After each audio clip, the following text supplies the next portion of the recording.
Hi to all, this is host Manohar royal. Welcome to 99 TV. ఈరోజు అయితే మనతో ఒక స్పెషల్ గెస్ట్ అయితే ఉన్నారు. హరిహర వీరమల్లు సినిమాలో పవన్ కళ్యాణ్ గారికి, అలాగే నిధి అగర్వాల్కి, సినిమాలో నటించిన అందరికీ, అంటే ఆ రాజ్యంలో భటులు కానీ, లేకుంటే ఔరంగజేబుకి సంబంధించి అంటే వాళ్ళ టీం కానీ, మొత్తం సినిమా అంతా కూడా మనం చూసే విజువల్లో వాళ్ళు వేసిన డ్రెస్సెస్ మొత్తం కూడా మనతో ఐశ్వర్య గారు ఉన్నారు. తనే డిజైన్ చేశారు స్పెషల్గా కూడా.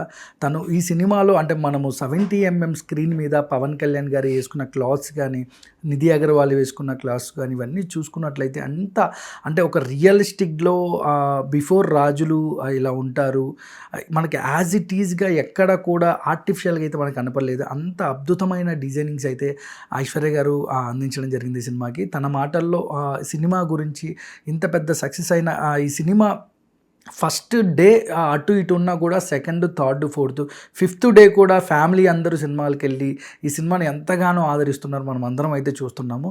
బట్ ఈ సినిమా విశేషాలు తన మాటలు అడిగి తెలుసుకునే ప్రయత్నం చేద్దాం. ఐశ్వర్య గారు ఎలా ఉన్నారండి? బాగున్నానండి, మీరు ఎలా ఉన్నారు? బాగున్నాను ఐశ్వర్య గారు. అంటే ఎలా అనిపిస్తుందండి ఐశ్వర్య గారు? అంటే సినిమా ఎంతవరకు జనాలకు రీచ్ అయిందా లేదా అని పక్కన పెడితే అది సెకండరీ. బట్ బిఫోర్ మీరు ఏదైతే పవన్ కళ్యాణ్ గారితో ఆ వర్క్ ఎక్స్పీరియన్స్ కానీ, ఆ సినిమాలో మిమ్మల్ని అనుకున్నప్పుడు అంటే మీ ఫీల్ ఏంటండి? అంటే బిఫోర్ లాక్డౌన్, లైక్ ఎప్పుడో స్టార్ట్ అయింది, మీరు కూడా అప్రోచ్ అవ్వరు సినిమాకి, మీరు ఓకే అన్నప్పుడు ఏమనుకున్నారండి కళ్యాణ్ గారితో సినిమా అంటే? అది మనకి స్టార్ట్ అయింది 2019 ప్రెప్ స్టార్ట్ అయింది. బిఫోర్ లాక్డౌన్ నేను ఎంటర్ అయింది 2019 అక్టోబర్ ఎండింగ్ ఆ టైంలో స్టార్ట్ అయ్యాను. అంటే అంతకుముందే వాళ్ళు చాలా ప్రీ ప్రొడక్షన్ చేసుకుంటున్నారు క్రిష్ గారి టీమ్. సో ఫస్ట్ నాకు ఈ మూవీ గురించి మొత్తం చెప్పిన తర్వాత నేను కళ్యాణ్ గారికి నేనే చేస్తానని అస్సలు ఎక్స్పెక్ట్ చేయలేదు. అంటే డెఫినెట్గా కళ్యాణ్ గారికి ఎవరో ఉంటారు అనేదే ఉండింది, ఎందుకంటే he's such a big star. అంటే మొత్తం సో మూవీ అంతా కూడా ఏంటి అనేది ఒక ఐడియా ఉంది. కాబట్టి క్రిష్ గారు చెప్పింది ఏంటంటే, లేదు నువ్వు కళ్యాణ్ గారికి కూడా నువ్వే చేస్తున్నావు అని. సో కొంచెం డెఫినెట్గా ఇట్స్ లైక్ హ్యాపీనెస్, లైక్ కొంచెం భయం అన్ని మిక్స్డ్ ఫీలింగ్స్. ఎందుకంటే కళ్యాణ్ గారికి ఉన్న నాలెడ్జ్, కాస్ట్యూమ్స్ కానీ any subject is a very good knowledge. So అటువంటిది. అండ్ సెకండ్ థింగ్, అటైర్ ఇక్కడికి వచ్చేటప్పటికి కాన్సెప్ట్ ఇస్ డిఫరెంట్. ఇద్దరు కంటెంపరీ చేశారు. సో కంటెంపరీ లుక్స్ మనకి ఆల్ స్టైల్స్ చూసాం. And sir is like very stylish and trend setter, మనందరికి తెలిసిందే. బట్ ఇటువంటి క్యారెక్టర్కి ఇంతవరకు సార్ ఎప్పుడు ట్రై చేయలేదు. ఆయన కొత్త. ఇది కూడా మీకు ఛాలెంజింగ్గా తీసుకోవాలి, సబ్జెక్ట్కి ఛాలెంజింగ్ అనుకోవచ్చు మీకు 100%. ఎందుకంటే అక్కడ ఉండేది కళ్యాణ్ గారు. సో డెఫినెట్గా వెరీ వెరీ ఛాలెంజింగ్ నాకు.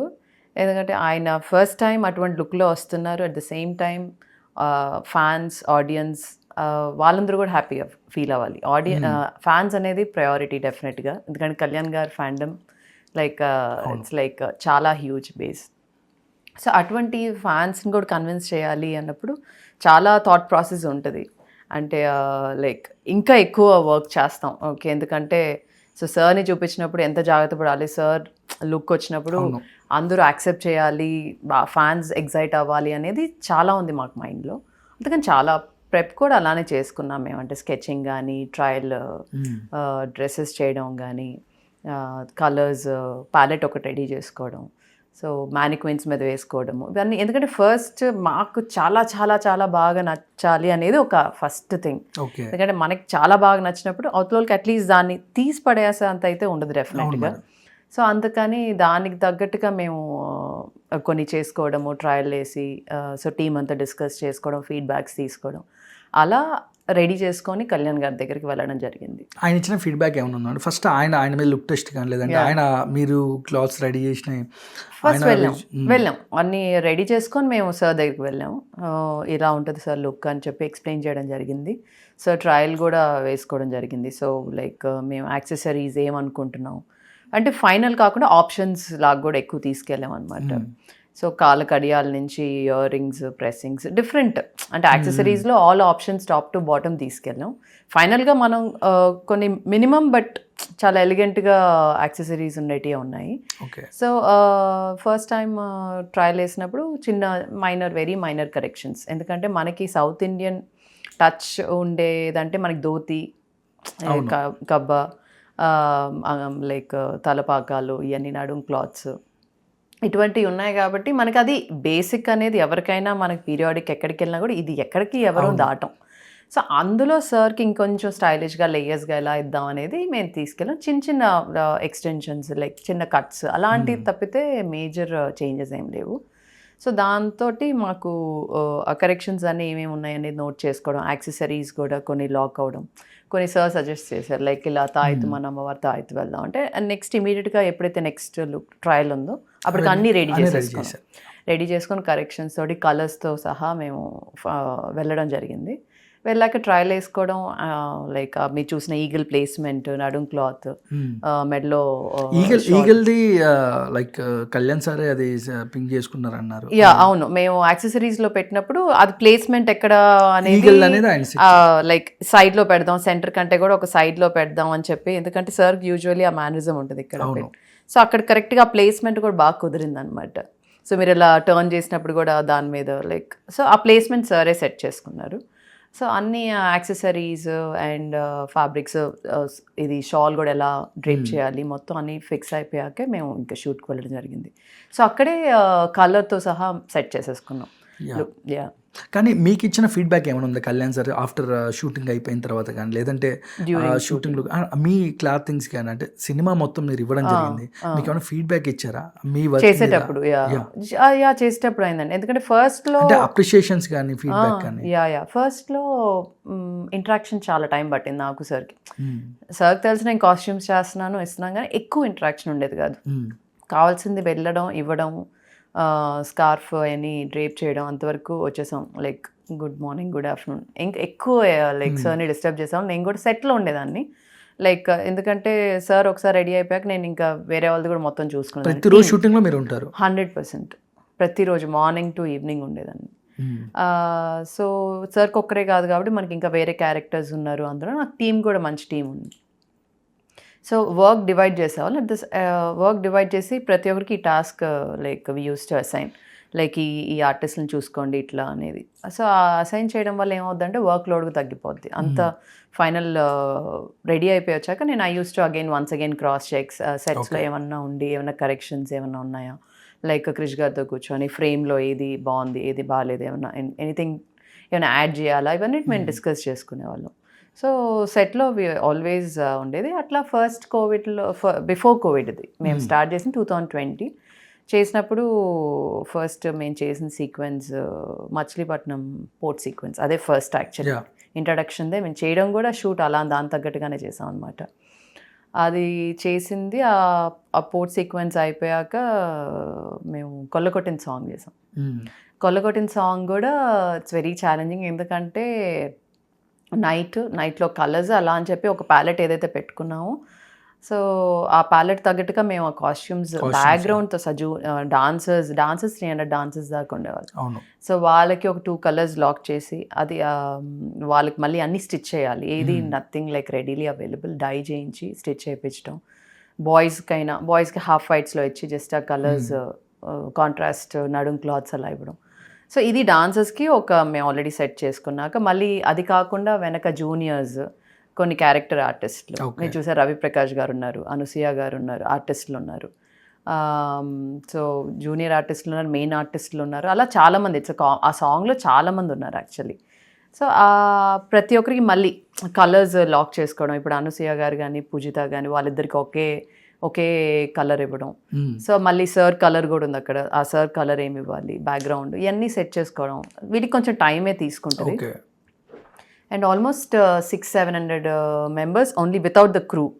సో వీళ్ళే ఉండేవాళ్ళు. సో మీకు ఆ సాంగ్ లో గ్రాండియర్ తెలిసిపోద్ది. ఆ ఫ్రేమ్ లో లైక్ 700-800 మెంబర్స్ ఎక్కడ కూడా కాంప్రమైజ్ అవ్వకుండా, అంటే లాస్ట్ డాన్సర్ ఎక్కడ అంటే అటు చివరు చూసినా ఇటు చివరు చూసినా బ్యాక్గ్రౌండ్ ఎన్ని ఆర్టిస్ట్ అంటే డాన్సర్స్ చూసినా కూడా ఎక్కడ కూడా అంటే ఒక రియలిస్టిక్ అసలు అంతమంది అంటే అసలు చాలా అంటే ఒక టెన్షన్ అంటే మీ టీము పరిగెత్తించాలి, కొంచెం అటు ఇటు అయినా మళ్ళీ మీకు ప్రెజర్స్ అవుతాయి, డైరెక్టర్ నుంచి అవ్వచ్చు బట్ టీమ్ నుంచి అవ్వచ్చు. అది కాక మళ్ళీ కళ్యాణ్ గారు మళ్ళీ ఫీడ్బ్యాక్ ఇస్తే మళ్ళీ అదొక టెన్షన్. అవునవును, అంటే ఇది బాగాలేదు చూసుకోవాలి అంటే మళ్ళీ ఇంకో టెన్షన్ కదా. 100%. సో చాలా జాగ్రత్త పడేవాళ్ళం అసలు. లైక్ వేసి పంపించాక మళ్ళీ దానికి మళ్ళీ ఇంకొక లైక్ సెట్లో ఉండి కాస్ట్యూమర్స్ కానీ నా అసిస్టెంట్స్ కానీ ఉండి ప్రతిదీ మళ్ళీ చెక్ చేయడం, అన్నీ ఉన్నాయా, ఏమైనా మిస్ చేశారా, ఏమైనా, ఎందుకంటే ఫస్ట్ డే ఒకసారి ప్రాపర్గా అన్నీ ఉంటాయి, సెకండ్ డే కొన్ని మిస్ అవ్వచ్చు. అవును, ఆ మిస్ అయినప్పుడు వాటిని ఇరిగిపోవచ్చు ఆ మూమెంట్స్లో. సో అవన్నీ రీప్లేస్ చేయడం, అన్నీ పర్ఫెక్ట్గా ఉన్నాయా, కంటిన్యూటీ జర్క్ లేకుండా, సో అవన్నీ చూసుకోవడం కూడా, ఇవన్నీ మేము బిఫోర్ కోవిడ్. ఈ సాంగ్ చేసేటప్పటికి ఇంకా ఎండింగ్కి ఇంకా మనకి ఈ కోవిడ్ అవును ఇది. కానీ ఇన్ని ప్రెజర్స్ అంటే ఒక అవుట్పుట్ బాగా రావాలని, అంటే మీరు బెస్ట్ ఇవ్వాలని ఒక మంచి ప్రయత్నం అయితే చేశారు. అంటే అది 100%, 100కి 1000% మీరు చాలా బెస్టే ఇచ్చారు మాకైతే. అంటే ఐ ఫిష్ లాగా అనిపించింది, క్లాతింగ్ కానీ మెయిన్ అవే కదా సినిమాకి. అంటే కలర్ఫుల్గా బ్రైట్గా కనపడాలి, ఆ సీన్కి మ్యాచ్ అవ్వడం అంటే అది మామూలు విషయం కదా ఐశ్వర్య గారు. కానీ మీరు చూసిన పవన్ కళ్యాణ్ గారు అంటే ఆఫ్ కెమెరాలో అక్కడ తోటి ఆర్టిస్టులతో ఎలా ఉండేవారండి ఆయన? అంటే ఆయన యూజువల్లీ ఆయన ఒక పవర్ స్టార్ లాగా ఉండేవాళ్ళ, లేదంటే చాలా సరదాగా ఉంటారండి. అంటే బేసికలీ ఆయనకి కొంచెం కంఫర్టబుల్గా, అంటే ఇప్పుడు అలవాటైన వాళ్ళతో ఉంటే సార్ చాలా కంఫర్టబుల్గానే ఉంటారు. అదర్వైజ్ ఎవరిని డిస్టర్బ్ కూడా చేయరు సార్. చైర్ పక్కన అది టేబుల్, బుక్స్. సో ఏమైనా తెలిసిన వాళ్ళు అట్లా ఏమైనా ఉంటే మాట్లాడుతూ ఉంటారు, లేదా సీన్ డిస్కషన్స్ ఏమైనా ఉంటే వీళ్ళు మళ్ళీ ఎక్స్ప్లెయిన్ చేయడం. అంతేగాని అదర్వైజ్ అసలు చాలా చాలా ఫ్రీగా ఉండేవాళ్ళు, ఎవరి పని వాళ్ళని చేసుకునేవాళ్ళం. అసలు ఎటువంటి డిస్టర్బెన్స్, అంటే ఓన్లీ థింగ్ ఏంటంటే టూ మచ్ ఆఫ్ డిస్టర్బెన్స్ అనేది సార్కి నచ్చదు. లైక్ ఎవరి పని వాళ్ళు చేసుకుంటే సార్ అసలు దాంట్లో అబ్జెక్షన్ అనేది ఏం లేదు. అక్కడే కూర్చునేవాళ్ళు, సెట్లోనే కూర్చునేవాళ్ళు, వ్యానిటీకి కూడా వెళ్ళేవాళ్ళు కాదు. మరీ ఏమైనా మీటింగ్ అట్లా ఉంటే తప్పితే అదర్వైజ్ వ్యానిటీకి కూడా వెళ్ళాలి, సెట్లోనే కూర్చునేవాళ్ళు. కానీ మేము ఒకటైతే విన్నామండి, అంటే పవన్ కళ్యాణ్ గారు ఏ ఫుడ్ అయితే తింటారో అదే ఫుడ్ అందరికీ పెట్టాలి. ఇది ఎంతవరకు అంటే ఇది నిజమేనా అండి? 100% నిజం. సేమ్ అండి, సేమ్ ఫుడ్ ఉండేది. సార్ కూడా వెళ్ళేది అనమాట, సేమ్ ప్రొడక్షన్ ఫుడ్ కూడా వెళ్ళేది. సో అది బట్ లోపల ఏం తింటారని నాకు ఐడియా లేదు. బట్ సెటప్ సేమ్ సెటప్ ఎక్కువ మనకి అందరికి ఏ ఫుడ్ అయితే వస్తుందో అదే క్యారేజ్ సార్ కూడా వెళ్ళేది అనమాట.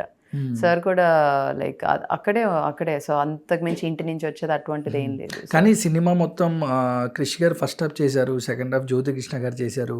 ఆ విఎఫ్ఎక్స్ వల్లే, అంటే ఇప్పుడు అయితే సినిమా విఎఫ్ఎక్స్ అయితే తీశారు, మళ్ళీ కొత్తగా రీలోడ్ అయితే సినిమాని చేశారు. కానీ ఈ విఎఫ్ఎక్స్ ఏదైతే ఉందో ఈ సెకండ్ పార్ట్ చాలా స్లో ఉంది సినిమాకి. జ్యోతి కృష్ణ గారు డైరెక్షన్ కొంచెం అటు ఇటు చేశారనేది ఇప్పుడైతే ఎక్కువగా వస్తున్న వార్తలండి. అంటే కానీ ఫస్ట్ హాఫ్ మొత్తం క్రిష్ గారు చేశారండి? అట్లా లేదు, అంటే ఉన్నాయండి ఎపిసోడ్స్, ఫైట్ సీక్వెన్స్ చేశారు కానీ బట్ దాంట్లో మళ్ళీ కొన్ని లెఫ్ట్ ఓవర్స్ ఉంటాయి కదా ఎప్పుడైనా కొంచెం. ఎందుకంటే అది కొన్ని ఏంటంటే సిచ్యువేషన్ ప్రకారంగా అప్పుడు వెళ్ళిపోతాం ఆ టైం లైన్స్లో, ఆ ప్యాచ్ వర్క్స్ అనేది ఆల్వేస్ ఉంటాయి. ఆ యాడ్ ఆన్స్ అన్ని జ్యోతి గారే ఫినిష్ చేసి అది కంప్లీట్గా చేయడం జరిగింది. ఇంట్రడక్షన్ కొల్లూరు మైన్స్ అన్ని జ్యోతి గారు చేయడం జరిగింది. ఫ్లాష్ బ్యాక్ ఎపిసోడ్స్ సత్యరాజ్ గారు చేయడం. So it's mixture basically, completely ఈయన చేసి దాన్ని కంప్లీట్ చేయడం జ్యోతి గారు చూసుకున్నారు. ఎడిట్ పార్ట్ అవన్నీ చూసుకోవడం జరిగింది. సెకండ్ హాఫ్ మొత్తం చేశారు. మనకి ఆ చౌకిటానాది ఫస్ట్ రౌండ్ క్రిష్ గారు ఉన్నప్పుడే కళ్యాణ్ గారు కొరియోగ్రాఫర్స్తో, స్టంట్ కొరియోగ్రాఫర్స్తో కూర్చొని చేయించుకోవడం జరిగింది. సార్ కూడా చెప్పున్నారు అది, ఈ సీక్వెన్స్ నేను కంపోజ్ చేశాను. సెకండ్ హాఫ్లో మనకి మేజర్ ఆ ఫ్లో అందరూ డిస్కనెక్ట్ అయిపోయింది విఎఫ్ఎక్స్ తోటి అని తెలిసింది. ఇప్పుడు చేంజ్ చేసేసారు. ఇప్పుడు చేంజ్ చేసి కొన్ని ఉన్నటివి కూడా తీసేసారని నేను ఎడిట్ చేసింది మళ్ళీ నేను ఇంకా చూడలేదు. బట్ ఆల్రెడీ ఫస్ట్ది 2 times చూశాను. సో వెళ్ళాలి, ఈ 2 daysలో వెళ్దాం అనుకుంటున్నాను. కానీ ఇన్ని కాస్ట్యూమ్స్ మీరు ఏదైతే డిజైన్ చేశారో మళ్ళీ ఇంకొక సినిమాకి ఏమైనా వాడతారా, లేకుంటే దీన్ని ఏం చేస్తారండి కాస్ట్యూమ్? అంటే ఇప్పుడు మనకి కంటెంపరీ అనుకోండి, so normal regular pant shirts అనుకోండి, అవి ఏవేవి ఎండ్కి వచ్చేటప్పటికి ఏవే బాగున్నాయో డెఫినెట్గా వాటిని డ్రై క్లీనింగ్ ఆర్ వాషింగ్ చేపించేసి మనం స్టోర్ చేసుకోవచ్చు. Usually it's production call. ఇటువంటి సినిమాలకి ఏమవుతుందంటే సగం బేసికలీ పాడైపోతాయి. ఎందుకంటే ఈ డై 100% అన్ని డై ఉంటాయి, డల్ చేయడం జరిగినట్టు ఇవన్నీ. సో ఇవి ఎక్కువ రోజులు ఉన్నా కూడా మీకు ఒక రకంగా అయిపోతాయి. అంత ఫ్యాబ్రిక్ అంత హెల్తీగా కూడా ఉండదు. నీట్గా మనం చాలా జాగ్రత్తగా బాగుండేటి అన్ని మనం వాష్ చేయించి కొన్ని స్టోర్ చేసి పెట్టుకోవచ్చు. బట్ ఎక్కడ యూస్ చేస్తామంటే ఇది రెగ్యులర్గా సినిమాల్లో ఎక్కడ పనికిరావు ఇవి. మళ్ళీ మీకు పీరియాడిక్ సినిమా అంటే బ్యాక్గ్రౌండ్వి కొన్ని యూస్ చేసుకోవచ్చు. అంటే ఇవన్నీ ప్రొడక్షన్ వాళ్ళ దగ్గర ఉంటాయా, లేదంటే ఇప్పుడు మీరు ఓన్ అంటే మీ బ్రాండింగ్ ఇవన్నీ మీ దగ్గర ఉంటాయి? ప్రొడక్షన్ లేదు, ప్రొడక్షన్ అండి. ఏ ప్రొడక్షన్ ఉంటే ఆ ప్రొడక్షన్. సపోజ్ నేను ఇప్పుడు నా ప్రొడక్షన్ ఉన్నా కూడా ఇప్పుడు నా ప్రొడక్షన్ లో ఓన్ పెట్టేసుకుంటారు వాళ్ళది కాబట్టి వాళ్ళు ఫైనల్లీ మూవీ అయిపోయిన తర్వాత వాళ్ళు హ్యాండ్ ఓవర్ చేసేస్తాం. మీరు ఏంటంటే ఏమేం కావాలి ఏంటి థీమ్స్ అన్ని ఇస్తారు, బట్ మొత్తం మీరు చూసుకుంటారు. బట్ ఎండ్ ఆఫ్ ది అంటే ప్రొడక్షన్ ఫస్ట్ మన హ్యాండ్ ఓవర్ లోనే ఉంటాయి. అంటే వాళ్ళ గోడామ్స్ ఇవన్నీ ఉంటాయి కదా, అక్కడే పెట్టుంటాము.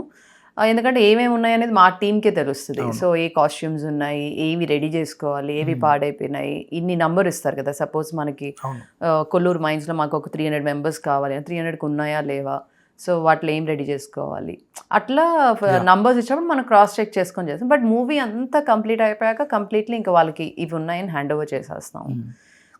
ఇంకా ఇది వాళ్ళ call whether they want to store it or ఎవరికైనా డొనేట్ చేయాలంటే చేసేసుకోవచ్చు. అంటే ఐశ్వర్య గారు, ఒక సినిమా తీయాలి అంటే ఒక సినిమా రిలీజ్ అవ్వాలంటే ఎంతోమంది అంటే కొన్ని వేల మంది కష్టపడతారు. అందరూ కాస్ట్యూమ్ డిజైనర్స్ కానీ ఎంతమంది కష్టపడి అంటే ఒక ప్రొడ్యూసర్ అన్ని 100 కోట్లు పెట్టి సినిమా తీస్తారు. రిలీజ్ అయ్యాక అంటే సోషల్ మీడియాలో సినిమా తీయని వాళ్ళు కూడా సినిమా గురించి కామెంట్ పెట్టడం, సినిమా గురించి మాట్లాడడం మీడియా ముందు, ఇవన్నీ అంటే ఇప్పుడు ఇవన్నీ చూస్తున్నప్పుడు మీకు ఏమనిపిస్తుంది అండి? అంటే ఒక నెగిటివ్, ఒక ఎనీ సినిమా బాగుండాలి, బాగా ఆడాలని ఇండస్ట్రీలో ఉండే వాళ్ళు అందరూ కోరుకుంటారు, బయట సినిమా అభిమానులు కూడా కోరుకుంటారు ఎవరైనా. కానీ ఇవన్నీ చూసినప్పుడు మీకు ఏమనిపిస్తుంది అంటే మీరు నిద్రలేని రాత్రులు అంత కష్టపడతారు. అంటే ఒక 24 క్రాఫ్ట్లో మీది ఒక క్రాఫ్ట్. అవును. ఆ 24 క్రాఫ్ట్లు కష్టపడిన ఒక సినిమాని ఒక రోజుకో, ఒక షోకో, 1 డేకో, 2 డేస్కో చంపేద్దాము, లేదా ఈ సినిమాని నెగిటివిటీ చేసేద్దాము, జనాలు థియేటర్లకు వెళ్లకుండా చేద్దాము అన్న ఒక బ్యాచ్ ఏదైతే ఉంటారో, ఎనీ సినిమాది, ఎనీ హీరో సినిమా కానీ ఎవరైనా ఇలాంటి కామెంట్స్ కానీ ఒక సినిమా మీద నెగిటివ్ కానీ చూసినప్పుడు మీకేమనిపిస్తుందండి? బాధ అయితే వేస్తుందండి. ఎందుకంటే ప్రతి మూవీకి ఏ హీరో అయినా సరే ప్రతి మూవీలో టెక్నీషియన్స్ ఎంత అయినా కష్టపడతాం. But final more painful is for the producer. ఎందుకంటే చిన్న ఫీడ్బ్యాక్, అది మూవీ బాగుందా బాగాలేదా అని పక్కన పెడితే ఫస్టే దాని రివ్యూలో నెగిటివిటీ స్ప్రెడ్ అయిపోద్ది అంటే డెఫినెట్గా it's painful for the producer. 100%. అంటే ఒక ప్రొడ్యూసర్ బాగుంటే ఇంకొక 100 సినిమాలు తీస్తాడు. 100%. ఇప్పుడు ఒక సినిమా హిట్ అవుతే మీకు 100 సినిమాలు వస్తాయి. అంటే మీ వర్క్ కనపడుతుంది, ఎక్కువ మంది చూస్తే మీ వర్క్ అంటే మీరు ది బెస్ట్ ఇచ్చినా కూడా జనాలు అయితే సినిమాకి రావాలి కదా. అదొకటి. ఇంకోటి, ఇప్పుడు మన ప్రొడ్యూసర్తో ఉన్నప్పుడు ప్రతి ఫ్రేమ్లో ఎంతో హండ్రెడ్స్ ఆఫ్ పీపుల్ వర్క్ చేస్తారు. సో అందరికీ మనం వర్క్ కలిగించిన వాళ్ళే అవుతారు. రోజుకి ఎంతమంది ఉంటారండి సెట్లో? డిపెండ్స్ అండి. అంటే సాంగ్ ఇప్పుడు ఆల్రెడీ వాళ్ళే 700-800 మెంబర్స్ అంటే యాక్ట్ చేసే వాళ్ళే ఉన్నారంటే క్రూ ఈజీగా ఉంటారు. ఒక 300 మెంబర్స్ ఈజీగా ఉంటారు. మంది అంటే ఆల్మోస్ట్ 1000 మంది సెట్లో ఉన్నారు. ఒక 1000 మంది అంటే ఒక ప్రొడ్యూసర్కి ఎంత ఖర్చు అవుద్ది, ఎన్ని లక్షలు ఖర్చు అవుద్ది. అవును. అంటే ఆర్టిస్ట్కి పేమెంట్స్ ఇస్తున్నాము, జూనియర్ ఆర్టిస్ట్కి ఇస్తున్నాము, క్రూ, ప్రొడక్షన్ అంటే క్రూ పనిచేసే ప్రతి, it may be art department, lights, costume, ప్రతి క్రాఫ్ట్లో ఉన్న వాళ్ళందరికీ పని కలిగిస్తున్నాం. సో డెఫినెట్గా అందరూ మూవీ బాగుండాలని కోరుకున్నాం. బట్ చిన్నవి నెగిటివ్ వాటితోటి కొంచెం ఇంపాక్ట్ అయితే డెఫినెట్గా పడుతుంది. Yeah. And at the same time ఇంకొకటి ఏంటంటే, అదే దాంతో మంచి మూవీస్ స్ప్రెడ్ అయినట్టు చిన్న మూవీస్ కూడా ఎక్కడ లేని రీచ్ ఇవ్వడం కూడా జరుగుతుంది. సో 2 ఉన్నాయి.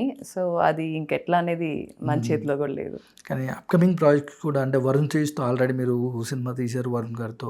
అప్కమింగ్ సినిమా కూడా ఒకటి జరుగుతుంది. ఎలా ఉండబోతుంది? మీ కాస్ట్యూమ్స్ కానీ అంటే లైక్ మీ ప్రజెంటేషన్ ఎలా ఉండబోతుంది ఆ సినిమా? అది ఇట్స్ హారర్ కామెడీ అండి, కంటెంపరీ. అది హారర్ కామెడీ అనంతపూర్ డిస్ట్రిక్ట్లో అక్కడ జరిగేది అనమాట. It's like fun. It's like ఎలా ఉంటుంది అంటే షూట్ టైంలోనే మేము ఫుల్ ఎంజాయ్ చేస్తున్నాం. ఇదండి కొత్త సినిమా. అది Indo Korean horror comedy. So అది కంప్లీట్లీ ఇట్స్ స్ట్రెస్ బస్టర్ అని చెప్పొచ్చు నేను. మీరు హాయిగా వచ్చి నవ్వుకొని వెళ్ళిపోతారు. ఆ టైప్ ఆఫ్. మీ కాస్ట్యూమ్స్ ఎలా ఉండబోతున్నాయండి? నా కాస్ట్యూమ్స్ అంటారా?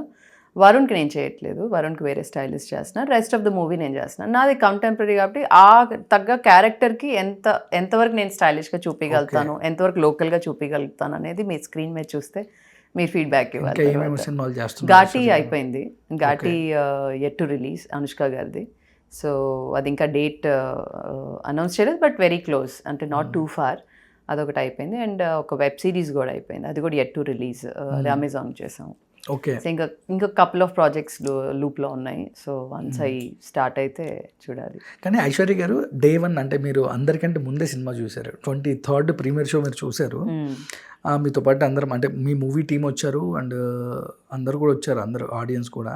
బట్ మీరు చేసిన కాస్ట్యూమ్స్ని 70mm స్క్రీన్ మీద ఒక్కసారిగా అంటే ఇన్ని సంవత్సరాల కష్టం అంటే ఆ రోజు మీరు అలా చూసుకున్నప్పుడు మీకు అనిపించిన ఫీల్ ఏంటి? అదిగాక ఫ్యాన్స్, హడావుడి, పేపర్స్, క్రౌడ్, ఈ వీలలు, ఒక్కసారిగా మీ కాస్ట్యూమ్స్ అంటే మీకు ఏమనిపించిందండి? అంటే మీ వర్క్ చూసుకొని అంటే మిమ్మల్ని మీరు అసలు అంటే ఎస్పెషల్లీ ఈ మూవీ, ప్రతి మూవీలో నేను అది చూసుకుంటాను, బట్ ఈ మూవీ డిఫరెంట్, పవన్ కళ్యాణ్ గారిది.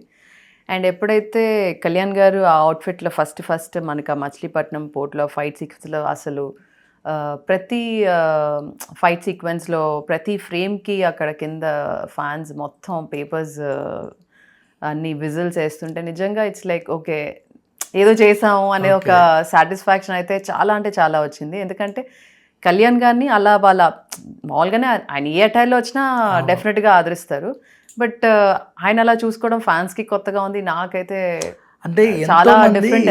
కళ్యాణ్ గారి సినిమా అంటే ఎన్నో ఆప్షన్స్, అంటే ఐశ్వర్య గారికి ఎందుకు ఇవ్వాలి, బట్ ఇంకా ఇవ్వచ్చు కదా, ఆప్షన్స్ ఉండొచ్చు కదా. బట్ మీ దాకా వచ్చి మిమ్మల్ని మీరు ప్రూవ్ చేసుకొని ఆయనకి నచ్చేలా అవుట్ఫిట్ ఆయనకి ఇంకా బాగా చాలా బాగున్నాయి, ఆయన కూడా చిన్న కరెక్షన్స్ తీసుకొని, లేదంటే మీరు ఇంకా ఆప్షన్స్ కూడా ఇచ్చారు. సరే ఇలా కాకుండా ఆయనకి ఇంకా నచ్చినాయి చుట్టూ ఏమేమి చూసుకుంటారో. బట్ అలాంటిది ఫైనల్లీ ఆ క్లాతింగ్ కానీ ఆయన ఎంత అంటే ఫ్యాన్స్కి ఒక పోస్టర్ రిలీజ్ నుంచి టీజర్ నుంచి ఆయన ఒక ఐ ఫీస్ట్ అని చెప్పాలి మీరు ఇచ్చిన కాస్ట్యూమ్స్. సీరియస్లీ అండి, వాళ్ళకి ఫీస్ట్, నాకు కూడా చూసుకున్నప్పుడు it was an I feast. అంటే పడిన కష్టం ఇన్ని బ్రేక్స్ తోటి, లైక్ మధ్యలో చాలా బ్రేక్స్ వచ్చాయి, గ్యాప్ వచ్చింది, వస్తుందా రాదా అనుకున్న మూవీ అలా ఫ్రేమ్కి అలా చూసుకుంటే మాత్రం ఇట్స్ లైక్ అది హ్యాపీనెస్, స్మాల్ హ్యాపీనెస్ కాదండి, ఇట్స్ లైక్ సంథింగ్. అంటే ప్యాషన్తో వచ్చిన దానికి ఇంత చేసాము, ఇంత వచ్చింది అనేది it's a very very satisfactory moment for me. It's like దాన్ని ఎక్స్ప్లెయిన్ కూడా చేయలేను, అంత హ్యాపీనెస్ ఇచ్చింది. అది ఐ షుడ్ చెప్పడం కూడా జరిగింది. నేను దానికి స్పెషల్ థ్యాంక్స్ ఫస్ట్ క్రిష్ గారికి, ఎందుకంటే ఆయన నన్ను ఇంట్రడ్యూస్ చేసిన దానికి, ఈ ప్రాజెక్ట్లో తీసుకొచ్చిన దానికి. ద సేమ్ టైం జ్యోతి గారు ట్రస్ట్ చేసి ఫినిష్ చేయండి అని. బట్ మెయిన్ కోర్ పీపుల్ నేను చెప్పాలంటే కళ్యాణ్ గారు, రత్నం గారు, దయాకర్ గారు. వాళ్ళు లేకపోతే నేను డే 1 నుంచి డే ఎండింగ్ దాకా నేను లేను. సో మధ్యలో ఎన్ని బ్రేక్స్ ఎన్ని వచ్చినా కూడా దే సపోర్టెడ్, కళ్యాణ్ గారు కూడా దే సపోర్టెడ్, అండ్ ఈరోజు ఇక్కడి వరకు ఉన్నాను. Great ma'am, and all the best and congrats Aishwarya గారు. మీరు ముందు ఇంకా పీరియాడిక్ ఫిల్మ్స్ కానీ హిస్టారికల్ ఫిల్మ్స్ కానీ అన్ని సినిమాలు మీరు ఇండస్ట్రీలో కొన్ని ఇంకా ఒక 100 సినిమాల దాకా చేయాలని మనస్ఫూర్తిగా కోరుకున్న ఐశ్వర్య గారు. నాకైతే నిజంగా మీ కాస్ట్యూమ్స్ నాకైతే ఐ ఫీస్ట్ అనిపించింది. అంటే కళ్యాణ్ గారికి యాప్ట్, ఏదో ఒక ఆర్టిఫిషియల్ క్లాత్స్ కాకుండా అంటే ఆ స్టోరీకి తగ్గట్టు కూడా కాస్ట్యూమ్స్ నాకు అనిపించాయి. కంగ్రాట్స్ మ్యామ్, అంటే పిలిచిన ఉంటే మా ఇంటర్వ్యూకి వచ్చినందుకు థ్యాంక్ యూ సో మచ్ అండి. మీరు పిలిచి ఇంత మంచిగా చెప్పిన దానికి లైక్ ఇట్స్ రియలీ గ్రేట్ అండి. యాజ్ నేను చెప్పినట్టే it's like unlimited happiness for me. అది థ్యాంక్ యూ మ్యామ్. చూసారుగా ఐశ్వర్య గారు అంటే ఎంత మంచి కాస్ట్యూమ్స్, ఎంత మంచి అవుట్ఫిట్స్ కళ్యాణ్ గారికి అండ్ మూవీ టీమ్కి ఇచ్చారో మనం అందరూ చూసాం. బట్ ఇంకొక ఇంటర్వ్యూతో మళ్ళీ మీ ముందుకు వస్తాం. This is Manohar royal signing off.